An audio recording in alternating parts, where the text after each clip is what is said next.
You're fired. Did you know that you could be fired by your doctor?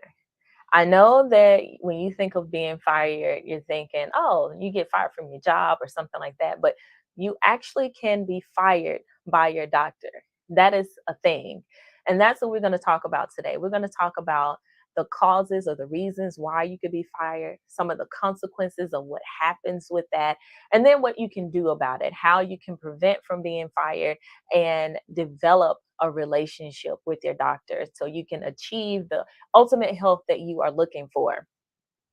I am Dr. Ashlie Booth. I am a board certified family medicine physician, and thank you so much for joining me on today.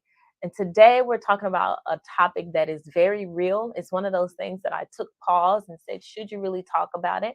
But then before this talk, I received a note from another provider. We share a patient, they're a specialist.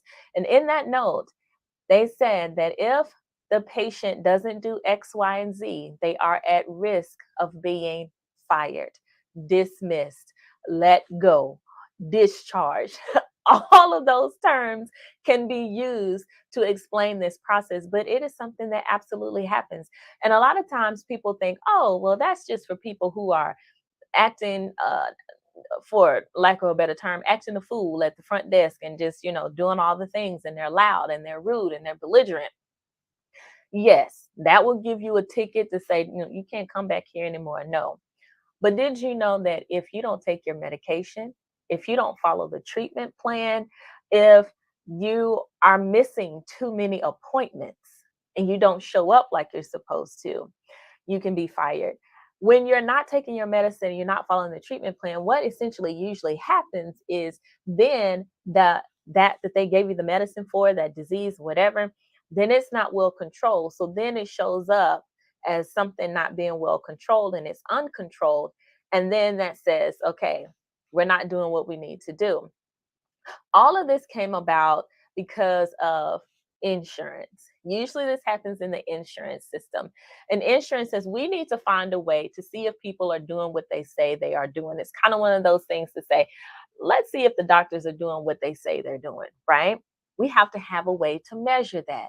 So, how they do it is they say, okay, doctors, here's your checklist. These are all the things you need to do. We need to make sure that you're doing them.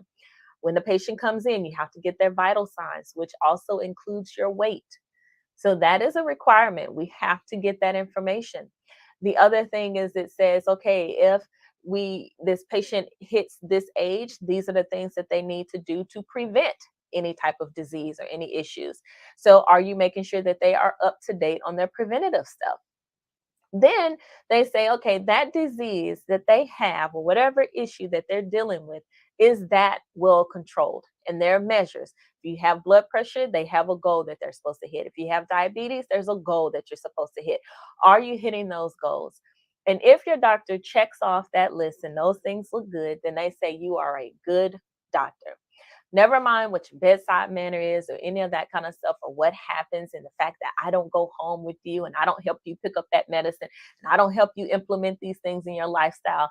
The fact that these things look good and we did the checklist and I'm considered, or your doctor is considered, or whoever, I'm saying doctor, but whoever is in charge of your healthcare, even if it's a nurse, then they are considered good from those standards. If they're not doing that, then they're considered bad. And what happens is when you are good, then you get a chance to kind of scoot up the list because they say these are our preferred providers.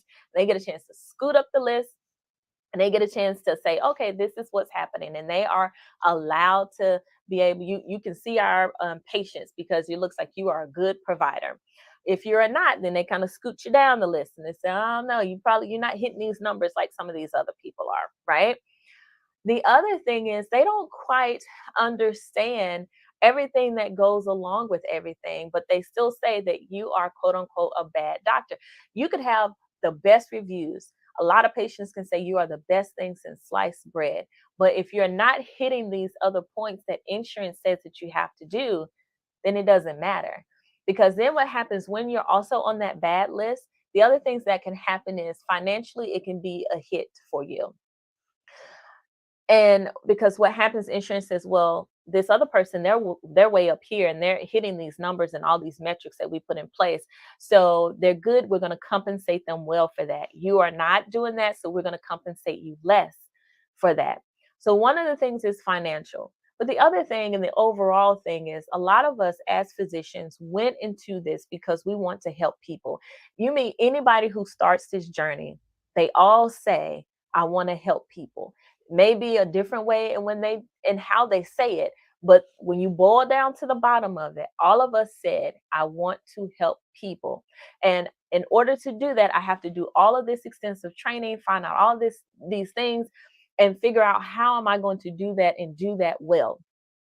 So if your goal is to help people and someone comes in and their blood pressure is not well controlled, then your thing is, okay, well, what am I doing wrong? Well, we internalize it and put it on ourselves. Say, okay, now what are we doing wrong? So we'll say, okay, are you taking it? And if you say yes and you know that you're not, then our thing is, okay, well, what is the next thing I need to do? I need to add something. I need to go up. I need to consider this. Maybe I need to get some labs. Our minds are figuring out all of these things to do so we can figure out how we can best serve you. That's what all of that is about. And when you don't do those things, then we're like, well, what's going on here? And it ends up affecting us because we really want to serve you and serve you well. Forget about the financial piece. A lot of us get excited when we see your A1C go down. I don't care if it's checking a box for insurance or not. My thing is, I want to make sure that you get well, and my reward is to see that you are actually getting better. Okay. So, what I've noticed though with this is that there are some reasons why these things aren't happening and why they're not getting done and why people aren't doing the things, right? One of those things is from the doctor aspect of it. You go to the doctor, people say, "Well, I don't understand. I don't know what that man or that woman said. I have no idea what they said. I don't know anything about that." Or you didn't trust it. They said, "Oh, they seem like they just rushed in and out of the room. They just told me something. I don't even know if that was right. I don't even know if they had the right patient." So I'm not doing it. That don't even make sense. Not doing it. Either way, all of this stems to a communication problem. There's something that happened with the communication that says this is causing an issue, and I'm not going to be able to get what I need. The other part of it, though, is self. Looking at yourself and you say, you know what? That could be a mindset problem. There could be a mindset issue that is going on. And with that mindset issue is, for instance, I have people that say, I don't like taking medicine. And I get it. I totally understand when you say that. And let me tell you how I know. Because me, and as some people say, you a whole doctor. I'm a whole doctor. And one day, this whole doctor had a headache for like 3 days. I had a headache for 3 straight days, and I did not take any medicine because I was like, I don't like taking medicine. I don't take medicine like that. Okay, now that's a problem because I'm a whole doctor. I prescribe medicine all the time for patients, but I did not want to take something as simple as Tylenol. And then I had to sit and think with myself, said, okay, is this headache serving you well? No, it is not. Have you even tried anything to make it better? No, you have not. So try the Tylenol and then we can deal with the rest of it. Well, guess what? I took the Tylenol and what happened? Headache goes away and didn't have any more issues with that headache. So sometimes we are blocking ourselves from getting our healing for whatever reason.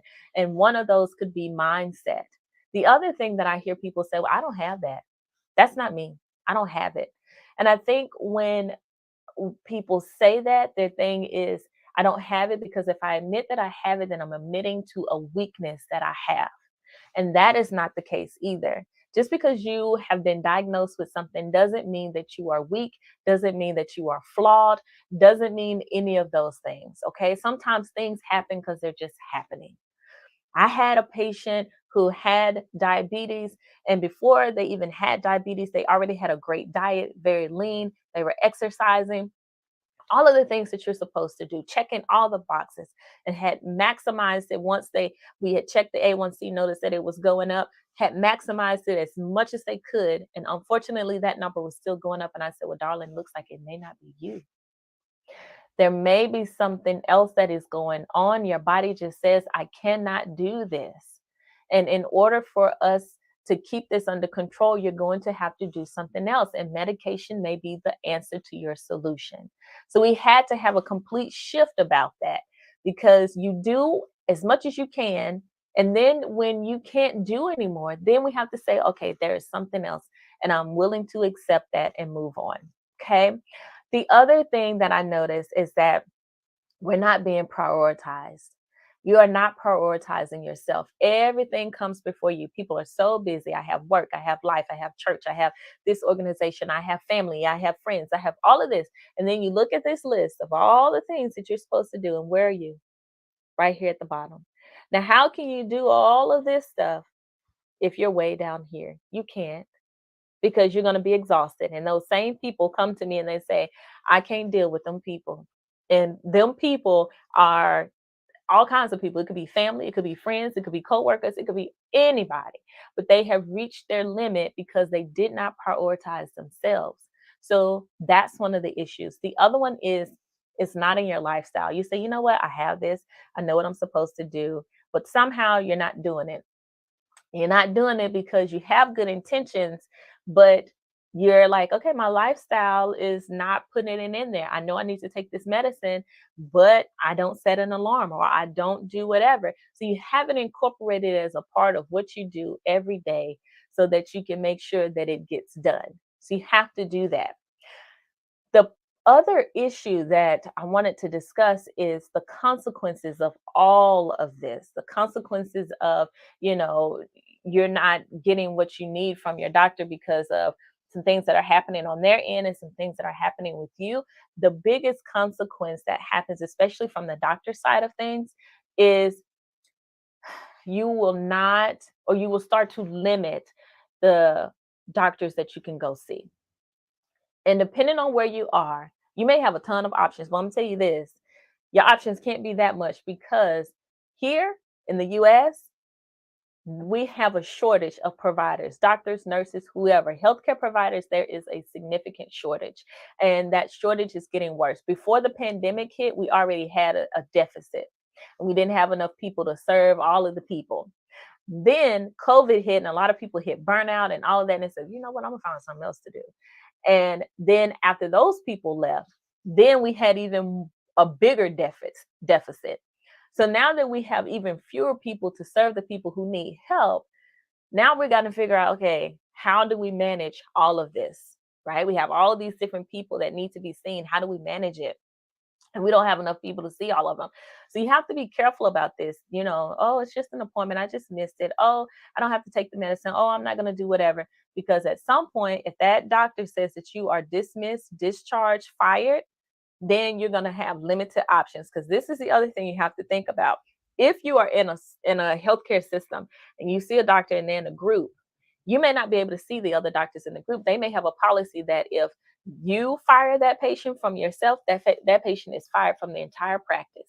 So now you have to go to a whole nother practice. And that practice may not even accept your insurance. But guess what?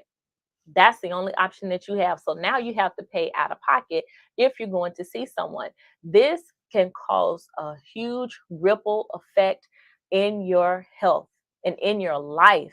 Your finances can be affected. This can just cause a whole lot of things that people are not aware of, and it is serious. And so I tell people, you got to figure out where you are with this and what you want to do, because some people can say, nope, you can't come back. And I've seen this a few times. So I'm telling you, this is real.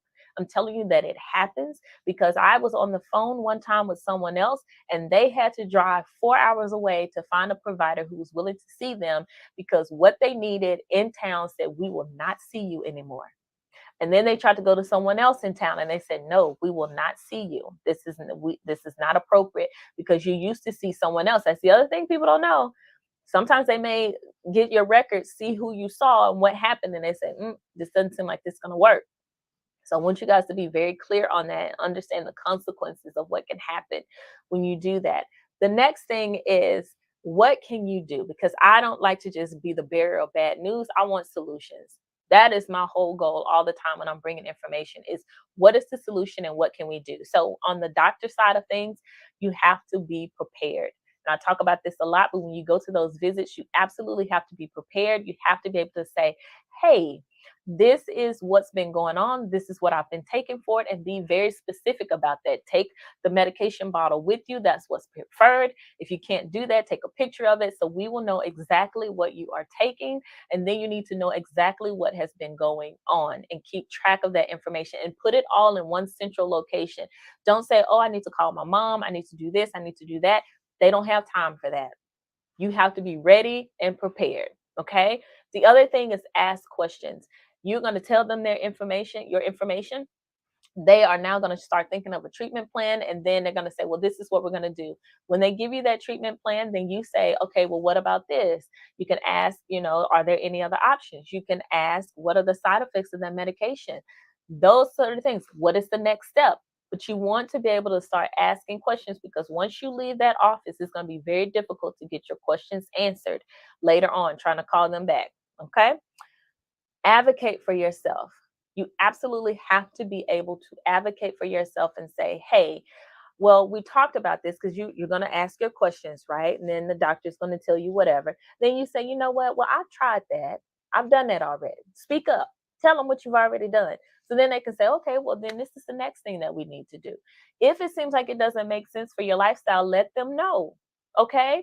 Now you have to be reasonable though, because I have some people that I come up with all the options and they say, nope, not gonna do that. Nope. Not. At some point, you have to be willing to make some sacrifices and some adjustments with your lifestyle to be able to figure out how you can fit something in. Because at the end of the day, it's your body, it's not mine. And I'm doing the best that I can to try to help you figure out how to keep this thing going and how to stay healthy. So you have to be willing to work with us, but advocate and see what other options do you have to make the best decision for you. You also want to follow up. You did all the things. You gave it an honest try. You took that medicine for more than a day or two. You tried some of the other things. You went out and you walked. You drinking your water. All of that kind of stuff. And you said, "Well, I'm not seeing any changes." Come, follow up. Let's talk about it. Let's see what the next steps are. Because a lot of times there's something else. Okay, well, I see what you're doing, but how about we tweak this? How about we change this? And sometimes those little small changes can make a difference. It makes you have that aha moment and things flip on you like, oh, okay, all right. And then you see the changes and then you're more motivated to do it. When it comes to yourself, you have to do the mindset shift. I know a lot of people are talking about mindset, but it cannot be talked about enough, especially when it comes to your health, because you have to figure out, what are you willing to do to get your healing. I have a lot of patients say, I don't want to take the medicine. I said, listen, I think this is going to be the next step to get you where you need to be. And a lot of times I tell them, do the things. We may be able to come off of this medicine. It might be possible. But right now, to keep you safe and to keep you healed and to keep you well, we have to do this right now. And then we can talk about adjusting, coming off, and all that kind of stuff, and what your options are. So open up your mind and be willing to accept that, and willing to be healed, and understand that you are not flawed and that you are not weak. You are not flawed and you are not weak. Okay? I want you to get that. Then prioritize yourself. That is another key component. People are not prioritizing themselves. They're putting themselves last. They're at the bottom of the list. And that can be a bit much. So you want to kick yourself up to the top of the list. Okay. Start your morning off with yourself. If that means you have to get up 30 minutes early, sacrifice that 30 minutes and say, this is my time to do whatever it is that you want to do. If that's to get out and exercise, if that's to have quiet time, whatever it is, to spend your time doing what you want to do. And I tell you what, you could kill two birds with that one stone. You say, okay, I'm gonna take 30 minutes out of my day to do whatever. That could be your 30 minutes where you're exercising. And while you're exercising, some people can watch TV while they're exercising. So you get a chance to do that. You can get on the phone and chit chat with somebody. Probably not gonna be the best conversation because you're gonna be all huffing and puffing. But you can listen to some motivational things, but take that time for yourself so it can fill your cup. So then you can have something to give to other people. And the other thing is incorporating this stuff in your lifestyle. We all know a lot of times what to do. A lot of people know what to do. I have a few people come in and say, yeah, I've done it before and I've been able to do it, and I just haven't been doing it lately. I know what to do. And I said, okay, well, let's figure out how we're going to do it. They say, well, I'm going to walk three times a week. That's perfectly fine. How? Which days? And at what time? Because once you start honing in on that stuff, then you fully are saying, now that it's incorporated in my lifestyle, that means that this is a part of me. That means that I'm going to make sure that it gets done. Because if we start saying, oh, what about this? What about that? And you don't fully put it in there, then it's just going to be another task on the list. It's going to have to be brought up yet again and again and again. Okay. And I want for you guys to just think about all of that, because the ultimate goal is for you to be well. And that's the first thing that I think when I think of someone who comes to me, because I never fire a patient, ever. I never, never, never fire a patient. If you are not belligerent, you are not rude, and you come in and you're nice and you're kind and you want to find someone that's going to help you work through the things, then that is what I am here for. And what happens is, on that first visit, we just sit down and we talk. And we talk, and I set aside at least an hour for us to talk, get to know each other. What are your goals? What do you want to accomplish? What are your health goals? We can think about treatment plan all day, but to me, treatment plan means that that is something that I came up with. When we have health goals, that means that that is something that we are both coming up with together, and I'm trying to help you get to that. It may have some medication on there, but the goal is to take that medicine every day. The goal is to help get this under control. The goal is, I'm also going to start walking 3 times a week so I can get this going. But we want to figure out, what are your health goals? Because what I want to do is, I want to partner with you to make sure that you are truly getting what you need, and you're achieving those goals, because at the end of the day, you have one body, and you have to treat that body well, and that body has to serve you to do all the things. And in order to serve you, it has to be able to be well to do that. So I come up with these plans with the patient. We come up with them together so that they can fully experience life that they want to experience and have great health. This sort of medicine and practicing is absolutely real. It can happen, and people are experiencing it. We are seeing weights go down. People are having weight loss, and their blood pressures are coming down. Their diabetes is starting to get under control. Family relationships are improving. Like, at the end of the day, life affects your health. And I will say that every day, all the time. Life affects your health. If you are not having a good relationship with a coworker, with a spouse, with your child, what do you think that's going to do with your blood pressure? What do you think that's going to do with your body? And if you feel at peace, or if you're stressed, sometimes it's going to affect you, and then it's going to manifest itself in other ways in your body. So we talk about all of that because we want to make sure that you are okay. So I hope that this has helped you. If you are looking to experience healthcare differently, we would love to have you, and we would love to serve you as well, because it is possible. You just go ahead and look us up. I'm going to put the link in the description so that you can come find us and see us. You can call us. But we want to make sure that you are well. Want to make sure that you continue to tune in, subscribe, share, invite other people so that they can get well too, because this information is for everyone. So sharing is caring. So if I can't and I'm not in your area, it's fine. But I can still give you some information so that you can take to your doctor, to your provider, and you can tell them, hey, this is what I want to do. How can you help me get there? Okay, that's the whole point of this. And so until next time, be well, and I will see you soon.